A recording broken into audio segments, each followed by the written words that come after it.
Yeah, so this is that question and solution from yesterday. So just let's go through it and see like if you have done something similar, or maybe if you can identify some bugs in my code, and maybe like if you have done something better than this, then let's discuss that quickly, like 5 minutes. Okay. So this is the problem, and we have kind of discussed the algorithm also to check the triangle is valid. I'm writing a function is valid, passing 3 parameters, then checking the condition. If this is true, I'm returning true, else returning false. This has to be and, correct? Then we have, so that was your is valid, then classify the triangle. So again, so here there was one simple idea that I'm trying to. I can have these sides in any sequence. So like in test input, you might have seen I have taken 3, 4, 5. Okay, but this functionality should work even when I enter the sides as 543 or 534 or 354, anything. It should work. So, but I will be needing, like yesterday we were discussing the side which is having the greater side, we might need to use in some of the, mostly in right angle triangle and then circumcenter, we would require the largest side, because we know that when it is a right angled triangle, the larger of the three sides should be the hypotenuse. That is obvious, right? Because the property that we were discussing yesterday, uh, side opposite to the larger angle will be the largest, right? So if one of the angle is 90-degree, there could be no other angles in the triangle that can be greater than 90-degree. So if one of the angle is 90-degree, side opposite to it will be hypotenuse, and this has to be largest. So what we will do, we will short the sides internally, and once we short it, we will first check whether it is valid simply by using that function that we have defined or created earlier. Okay, simply by using this function, we will just validate it, and once validated, I will say if A double equals to B double equals to C, then return equilateral. Else, I will check the what you say, your Pythagoras theorem. I will apply and just validate that Pythagoras theorem is valid or not.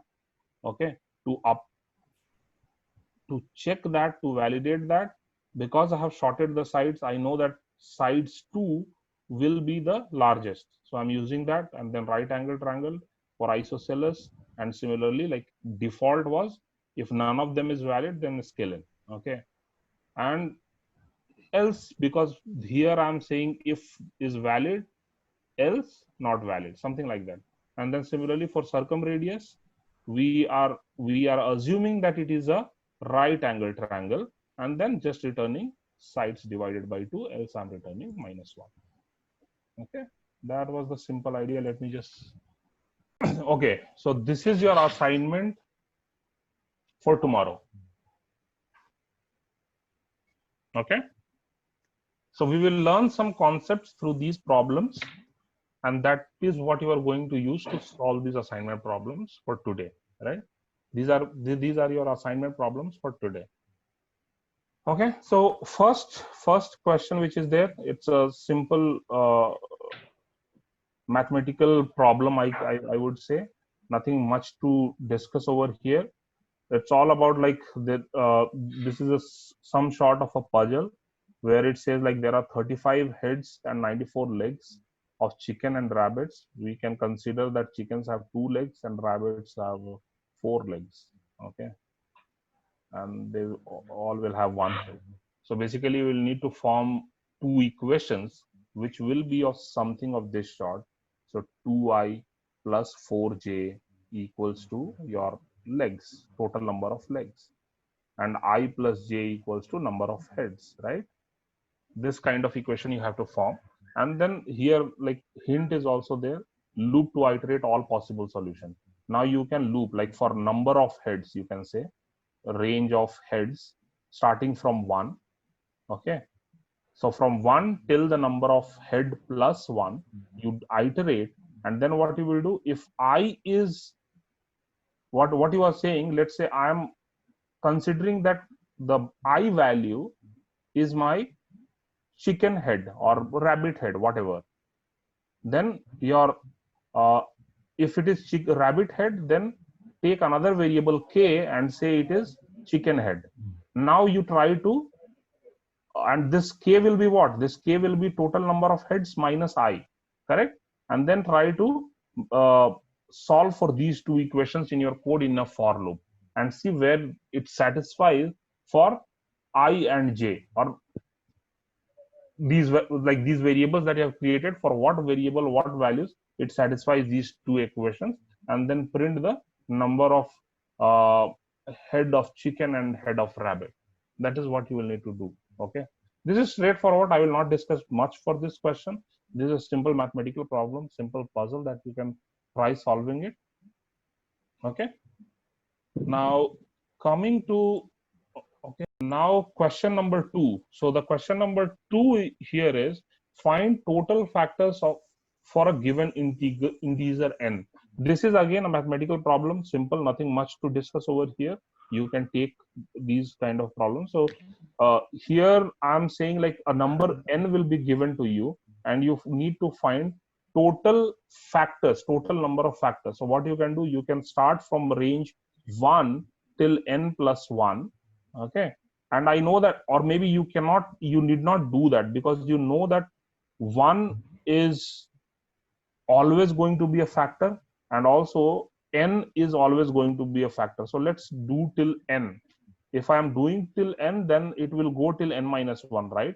So 1 is always going to be a factor, n is always going to be a factor, and then go in a loop, check for what all values in this range you are getting remainder as 0, and that is going to be your factor, and keep counting as you go in a loop, and then at the end print the total number of count. Two things that you need to handle here is, factor for 1 is going to be 1.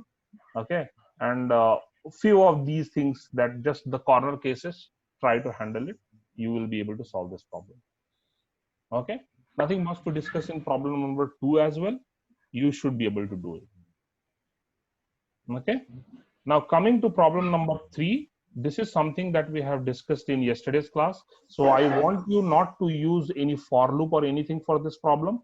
The idea here is to use dictionary comprehension or list comprehension. Whatever we have discussed, that can be done. This is just 1 mark question and can be easily done in 1 line of code. Okay, so try doing that. Now coming to question number 4 and 5. Okay, from these two problems, I'm trying to introduce some new concept here.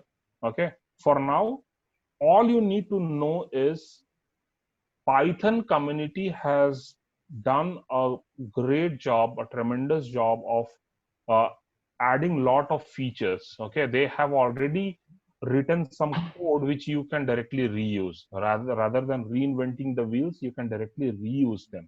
Okay, and to reuse it, what you will need to do is you just need to know what are those libraries, and then you can say import your library name. Okay, import library name, and then this library will have few functionalities that you can use at later point of your code.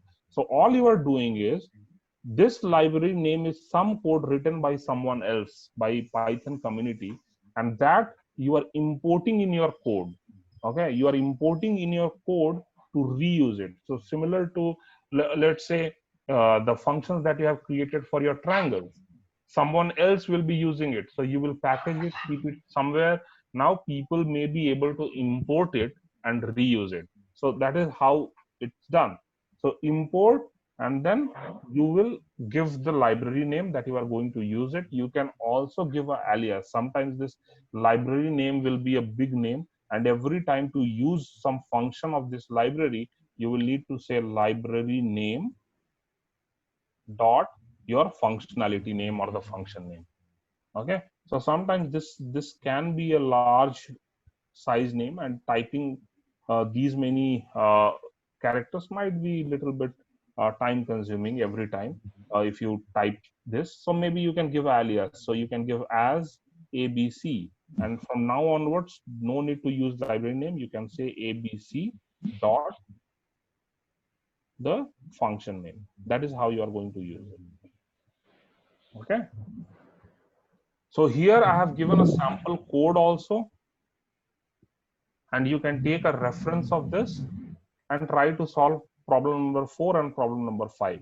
How this is working? So the till now we have not discussed nested loop. Okay, we have not discussed nested loop, that I will be covering discussing today. Other thing that we have not discussed is two-dimensional arrays, or in other programming languages, in Java, in C, you might have seen this two-dimensional array.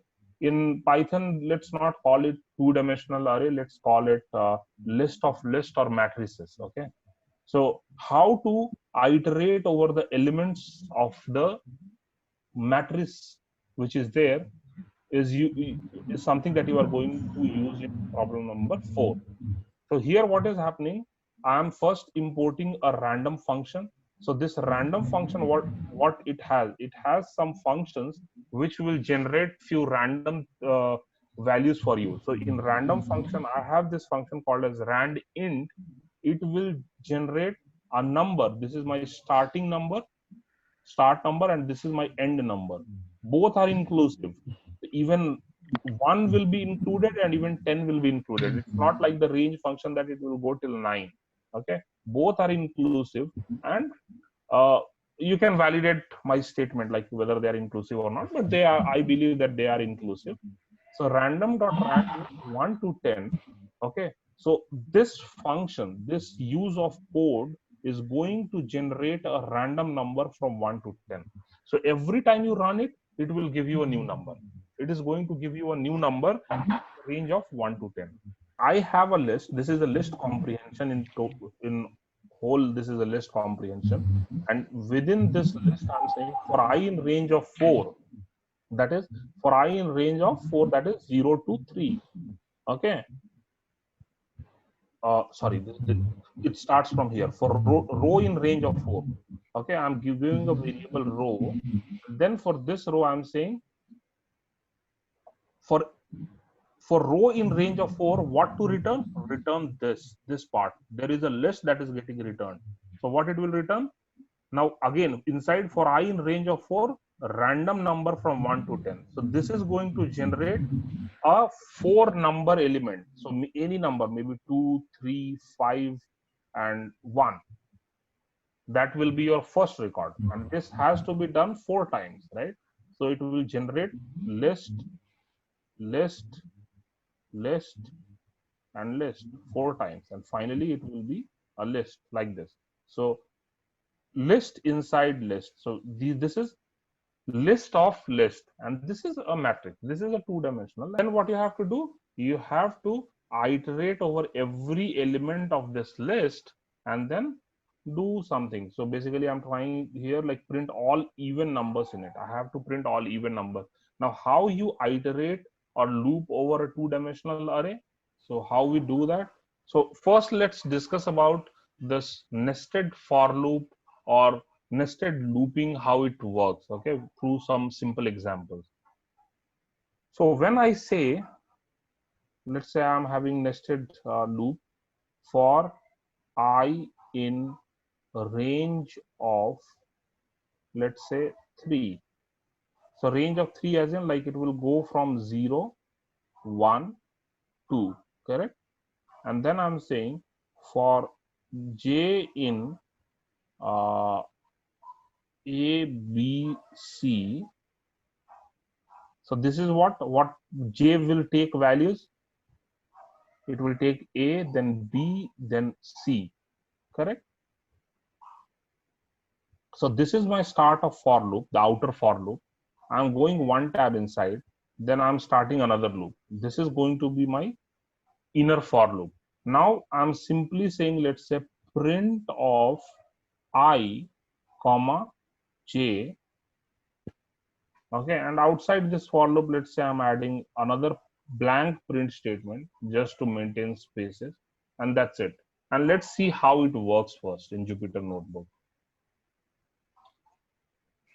Let me just explain that and then we will discuss more. For I in range of 3, for j in a range of, for j in a, b, c, print I comma j, print, that's it, let's say. So this is my output. Okay, now if you observe closely, or if you just see what's happening here, okay, so this will start, or this will go, this first loop will go from 0 to 0, 1, 2, and this will be A, B, C. So let's see how this code is working. So first this for loop will start. First the value of I will be 0. So this is I, this is j. So the value of I will be 0. Now for every value of I, this whole for loop will get executed.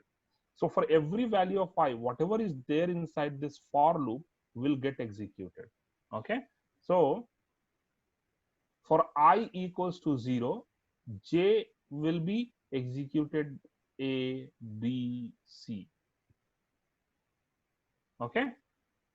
Then it will come here, it is just going to pre-enter space, then again it will go increment the value of I. Now I will become 1.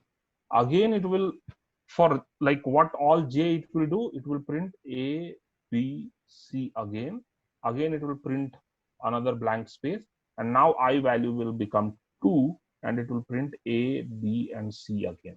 This is how a nested loop works. Any questions here?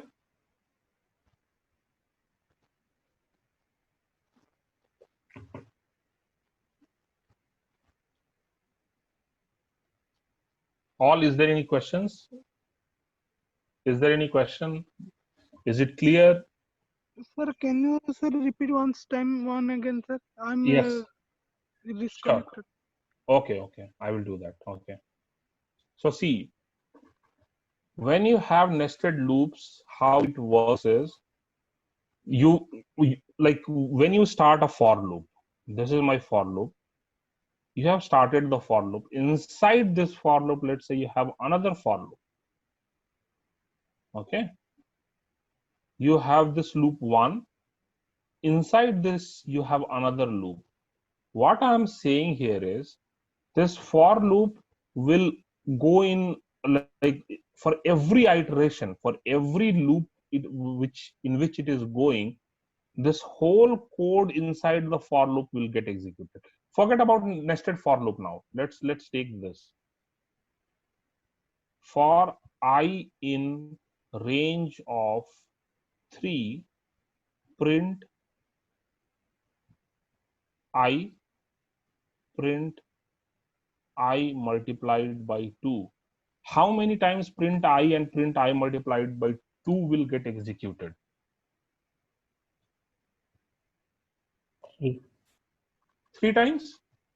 For just sake of simplicity, let's consider 3 times, right? Because this loop is going till running till 3 times. It will iterate for 3 times. So whatever is inside this for loop will get executed 3 times. Now instead of this print statements, or instead of this logic, let's say if I add another loop. So for I in range of 3, inside this for loop I add another loop for j in A, B, C. Now this whole block of code is inside the for loop. So anything inside this block of code will executed how many times? 3 times. 3 times. So now whatever times this for loop is executing, forget about that. This whole thing will get executed 3 times, correct? Now This for loop will get executed how many times? This for loop 2 will get executed how many times? Let's take it A, B, C, D. Okay, how many times it will get executed? 4 times. 4 times, right? This will get executed 4 times. And we know that this inner for loop will get executed how many times?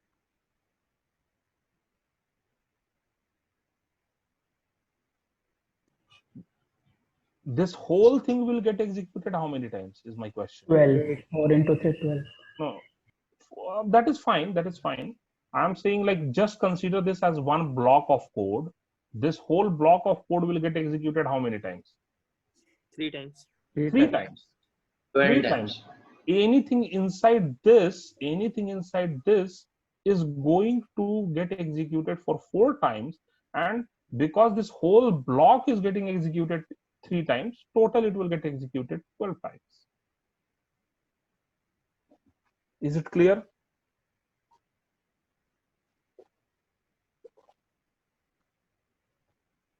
Guys, is it clear? Yes, sir. Now, if you just check this piece of code, you will see something similar over here. Okay, let's add more statements to make it more intuitive little bit. Print I.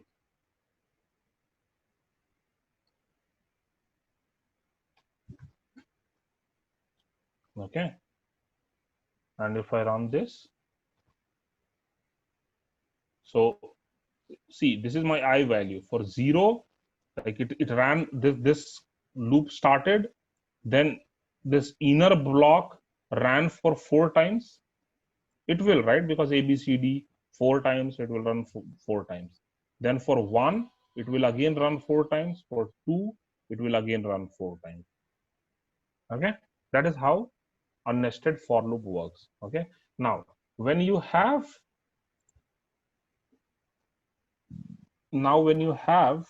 this list of lists or matrices,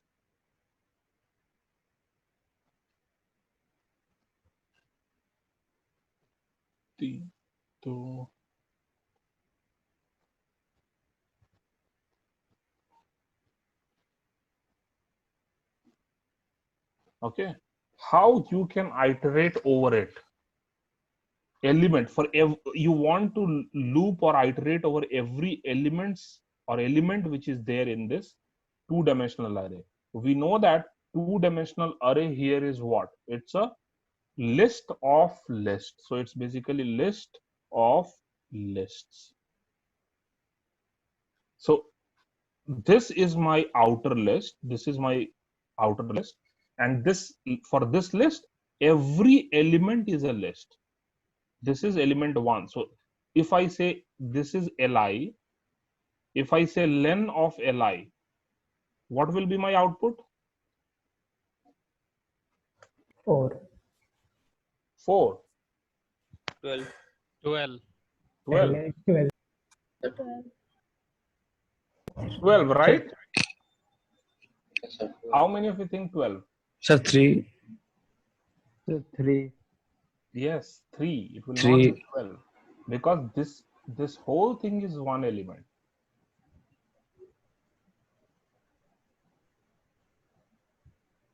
Okay. Let's think this way. Let's think this way. Every state has some districts, right? Okay. And if I say India, it has few states. So if I say len of India, let's say I'm counting and state. Okay, let me not confuse you. All I'm trying to say here, this is going to be an element for the outer list, not the individual element that I'm showing here. So 2 is not an element of this outer list. This whole thing is an element of outer list. That entire thing forms an element of this outer list. This 2 is an element of the inner list that we have. This 1 is an element of this inner list. This 8 is an element of this inner list. But this whole thing is a element of the outer list. Okay, so if I do len of li, how many elements I have? This is one element, this is second element, this is third element. So total it will be 3. Okay, now if I say len of li of 2 or 3, what will be the output? 4. Li of 3 is not defined. No? 0. Li of 3 is out of index. Yes, li of 3 is out of index, it will throw an error. What if I give len of li of 2? 4. 4. Now you got it, right? Yes, sir. Yes. Now let's understand how you will be looping through this list of list. So this is my list. This inside I have another list. Inside I have another list. So these are my elements of this whole list. So this is what? This is some 3 cross 4, let's say. That is 3 rows and let's say 4 columns. Okay. Now this whole thing is li. I can loop through li. So I can say for I in li. So what will be the value of I at first iteration? Let me give you some numbers as well. 1, 2, 3, 4, 5, 6, 7, 8, 9, 10, 11, 12. What will be the value of I in first iteration if I do this? 1, 2, 3, 4 list. It will be a list. So I will be a list. I will be a list. In first iteration, it will be 1, 2, 3, 4. It will be a list. Okay. It is not going to be a single element, but a list. Okay. How many times it is going to loop? It will do 3 times. Every time it will pick one of the list, and this one, and then do it. Now I want to iterate over all the elements of this entire matrix, right? So in first iteration, I am going to pick a list. Now I need to iterate over this list as well, the list which is picked. To iterate over this list, I will require another for loop. So I can say for j in I. So when I say for j in I, it is going to iterate over these elements, correct? First, it is going to pick one element from the list. So for this is for my outer list which I have created. So this is going to pick one element. So the one element is this whole list. Now to pick one element from the inner list, I will require another loop, and this is how I can do it. Any questions, guys?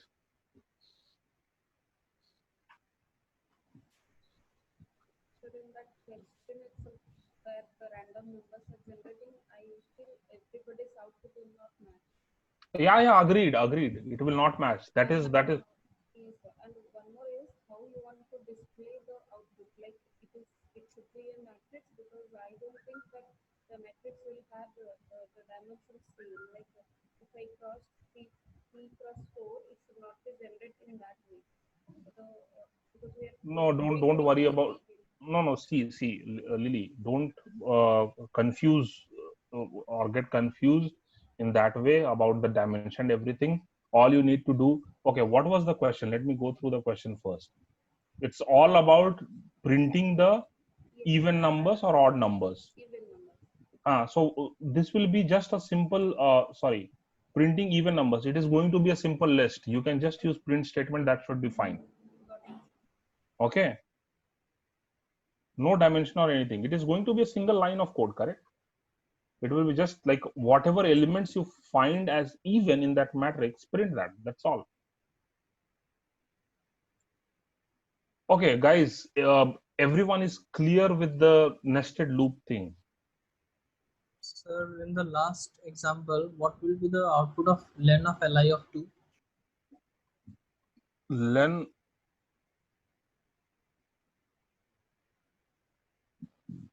of li of 2.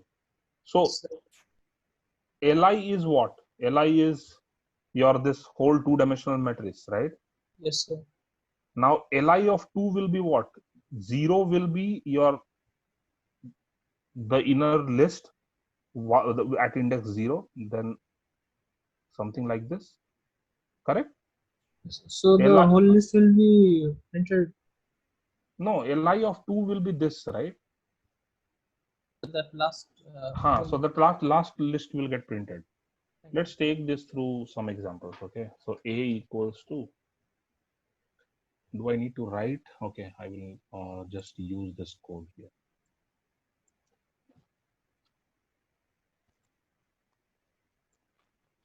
Okay, now if I run this, this is my matrix.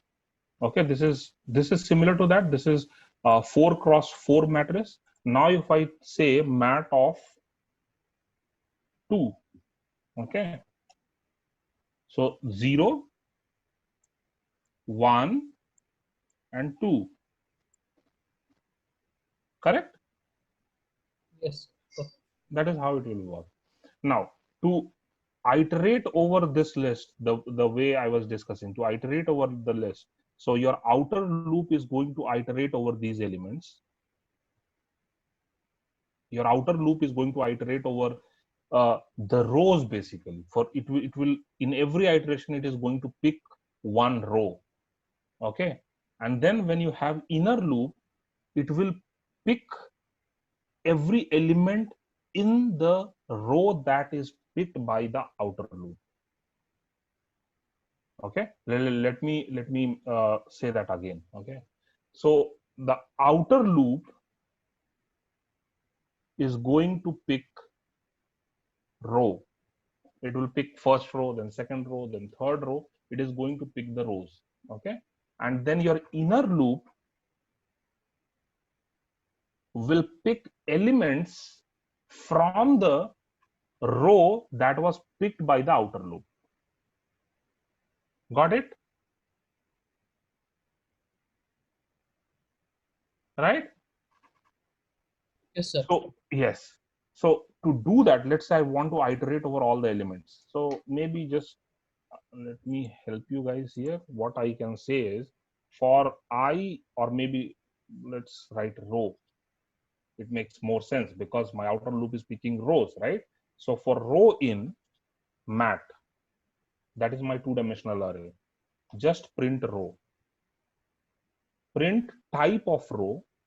I will print type of row, comma, I will print the row. Okay, let's run this. So see, every row is a list.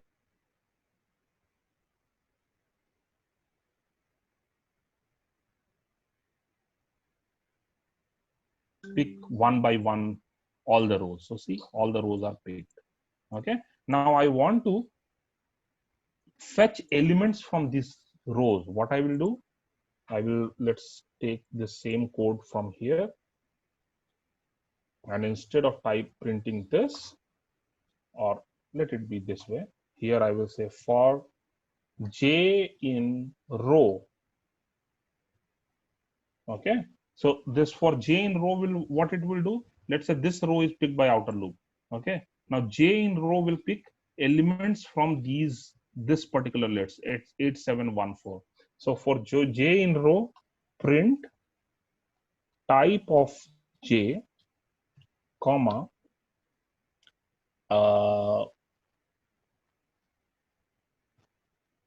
J of row percentage. no, one second, I want to print something else. Print type of j. Let's print row also here, and then print j. Okay, and then let's run this. So see what's happening. First, this particular thing will pick one of the row. Okay, the row picked is this 8714. 8714 is the first row picked. Now it will go in inner for loop. It will go in inner for loop, and what it is saying, for every element in the row. So what was my row? 8714 is my row. Now for every element in the row,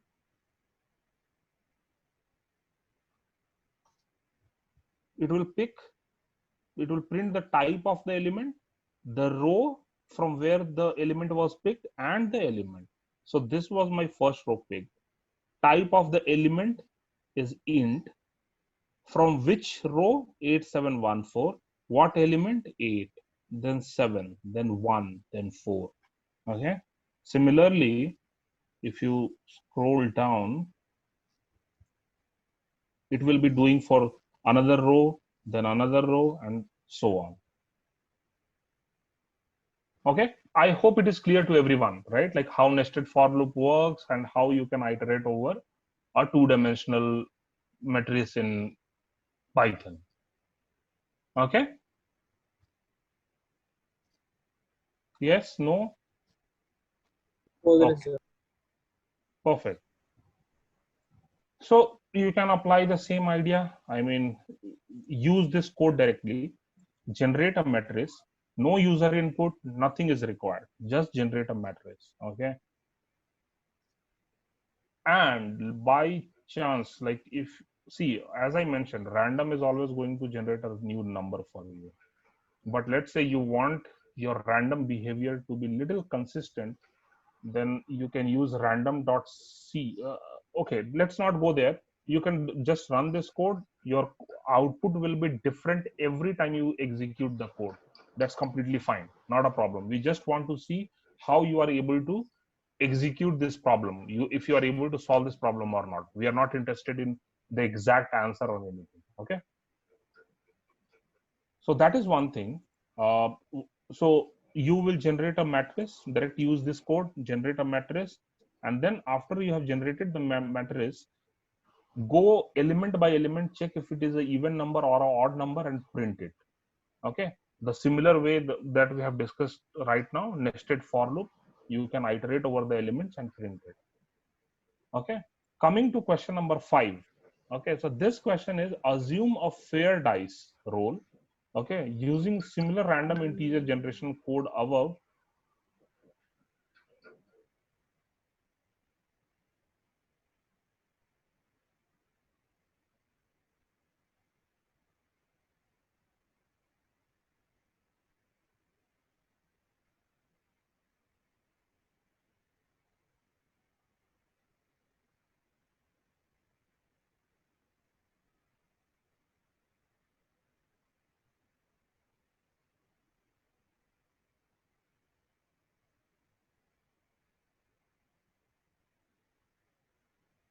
Right, it will be near to 1 by 6. Correct. So if you let's say ran it 100 times, if you ran it 100 or maybe 600 times, 1 will come 100 times, 2 will come 100 times, 3 will come 100 times, 4 will come 100 times, 5 will come 100 times, and 6 will come 100 times. And this is true only when you roll it for infinite number of times. Okay. Now, what I'm saying in this problem is assume that that dice is a fair dice. Okay. And using similar, now when you roll the dice, it will give you a random number. Correct. From 1 to 6, it is going to give you a random number. To generate that random number from 1 to 6, you are going to use this piece of code. Similar code you will be using to generate that random number. Okay. And then you will be generating that random number 500 times. Okay. So generate that number for random number 500 times. And after every roll, check what number you got. Okay. And keep a count of that number, keep a track of that number. And at the end, like at the end of 500 rolls, okay, check, just print like 1, how many time it got printed. Let's say 96, 2, 100 times, 3, 87 times, 4, something this way you will need to print. You got the question, right?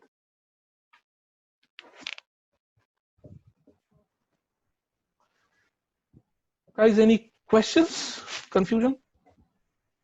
Sir, how the matrix will be? It will be of 6 cross 500. Again, no, this is not going to be a matrix. Matrix problem was just this. This is not a matrix. Simple, you need to think through what kind of structure I should maintain for such kind of data type. Okay, 1 to 6 every time time it should be between 1 to 6, but 500 times I have to roll the dice. Yes, If I 500. multiply 500 times, it is a number of list of 500 times 500, where 1 to 6 can appear in any sequence. That is the Correct. question. Okay. Correct. 500 times it will generate a number in the range of 1 to 6, both inclusive. And then every time you roll, you need to maintain a count of these numbers. That's it. And at the end, you need to print how many times you got 1, how many times you got 2, how many times you got 3, Counts and we so should on. maintain, and then we need to remember that how many times it appears. What is it? Again, your voice is cracking. Come again. So we need to maintain 6 counts for each phase. Then we need to check for that. That is the question. Yes. Yes. Got it. Okay. Everyone, is it clear? Okay. Sir, I'm can you still tell how to use random function in question number 5? same. Like all you need to do is, let me just go to Jupyter Notebook. All you need to do is, I will say import random. Okay. Then to generate a random number, I will say, let's say roll equals to, that is, I'm rolling the dice. So it should give me a random number. So roll equals to random dot rand int. And this should be in a range of 1 to 6. And let's print roll.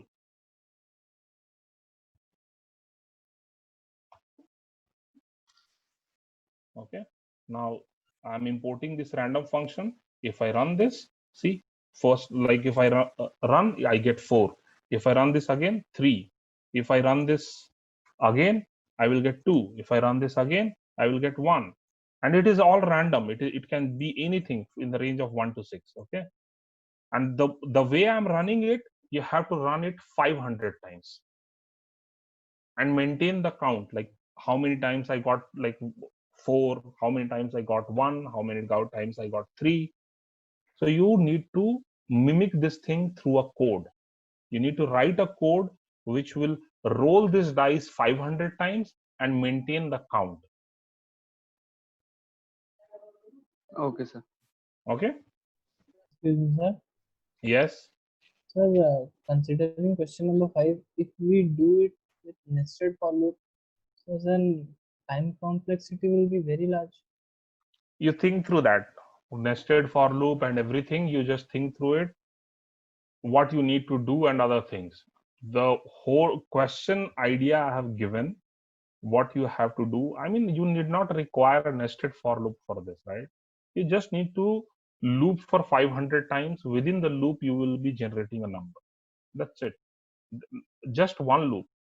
There will not be a nested for loop required for that. Just think little bit. Okay. Understood, yes, sir. Yeah.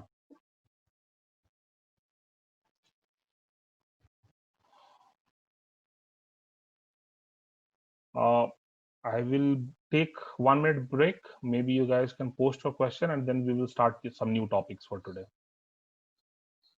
Okay. If you still have doubts, just post on the group, and then after I'm back, I will start some new topics. Okay. So Seetal Panigrahi is saying me last one again. That is not the question. Okay. I will repeat. Okay. Let me be back. Then I will take 5 minutes to explain question number 5 again. Okay. What all you need to do is use random function to generate a random number in the range of 1 to 6 500 times and maintain the count, like whatever numbers you are getting at every execution or every roll or every call of that random function, the number you will be getting some number in the range of 1 to 6. You need to maintain the count of that number you got, and at the end of 500 executions, you need to print what was the count of all the numbers that you have got so far. As in, like maybe one might have appeared or you got one 100 times or 97 times, 87 times, whatever, that list you need to print. That will be your result. And that answer might vary from person to person. And every time you execute the code, you might get a different list or different set of numbers. Okay, so don't worry about it. We just want to see like how you are writing or how you are implementing this piece of code, how you are using this import function, how you are connecting the dots, as in like a few more things will be required here to execute this code, to run this code, to call this random function 500 times. You will require a for loop. Use that. To maintain the count, you will need to use a right set of data structure. Okay, we want to test you there, not on the final result or the final output. Okay. Sir, here it is written random dot rand int. To take Mhm. float number, here we have to write random dot rand float. No, you will need to just check. I mean, in random, you can do something like this: dir of random. You will get list of all the available functions which are there. So here, if you see, few of the things are there: choices. So these works as in like, I mean, when you have a string structure, there is some logic written behind it. So random.float generally will not find it in any programming language. Usually it's always random.int. I mean random int. Okay. But you can implement, if you require, you can implement such kind of functions very easily. Or maybe you can use some of these, as in like Gauss and this log norm variate, all these things. This is basically, it will generate randoms on the Gaussian scale. I don't know, like if you guys know this, the Gaussian graph and other things, and the normal curve, normal bell curve, those kind of things, if you have learned or not. Similarly, log and normal variate and all these things. These are some of the scientific functions which are there, which you can use to generate float numbers. And these are basically how they are used. There is some kind of distribution. In that distribution, it will generate some numbers for you. But let's not go into that detail. Float generally don't use random float kind of thing. Use random int. Sir, and str. A random string you are asking for. Yes, sir. Okay, a random string, again, it can have any values, right? Any combination of A, B, C and characters, you can form any values with that. So again, there will not be a function. But as I was saying, like here, this choice function that you have, you can use this and you can form such kind of things. As in like, what you can do is choice, and here you can give all your characters. So let's say A, B, C till Z, and this will give you one value from this particular list. So maybe first time it is printing A, then next time it will print B, then C, then D, and then within a loop you can concatenate this to print a random string. So these are some of the tweaks that you can do in your code to implement such kind of behavior or scenario. And I will be including one example, something related to this. Okay, maybe like from this dice problem, we will go to a deck of card problem also, where you will need to generate a random card. So when I'm saying random card, what it should be, it will have some number 1 to 10 or J, Q, K, A, and it will have some color.